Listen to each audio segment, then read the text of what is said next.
સુરતમાં બાળ તસ્કરીનો ક્રાઇમ બ્રાન્ચે પર્દાફાશ કર્યો છે। તસ્કર ટોળકીની 2 મહિલા ક્રાઇમ બ્રાન્ચના સંકજામાં આવી છે અને 6 થી 8 દિવસના નવજાતને વેચવાનો પ્રયાસ કર્યો હતો। ત્યારે ચોક બજારમાંથી અંજલિ મિશ્રા નામની મહિલાની ધરપકડ કરાઈ છે।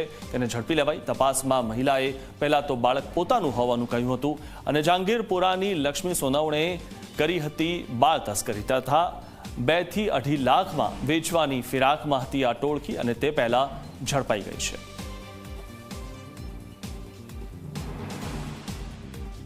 छः થી 8 દિવસના બાળકને વેચવા માટે પ્રયત્ન થઈ રહ્યો છે। આ બાતમી આધારે ક્રાઇમ બ્રાન્ચમાં વેરીફાઈ કરી એક જગ્યાએથી રેડ કરવામાં આવી, જ્યાં અંજલિબેન મિશ્રા જે મૂળ રાયબરેલી જિલ્લાના છે અને ચોક બજાર વિસ્તારમાં સુરતમાં રહે છે, એમના ઘરેથી એક 8 દિવસનું બાળક મળી આવ્યું। શરૂઆતમાં એમણે આ બાળક પોતાનું હોવાનું કીધું, પણ એમના પોતાના 22 વર્ષ અને 16 વર્ષના બાળક હતા, એટલે એ ક્લિયર નહોતું થઈ શકતું અને એના જન્મના કોઈ પુરાવા ના આપી શકતા।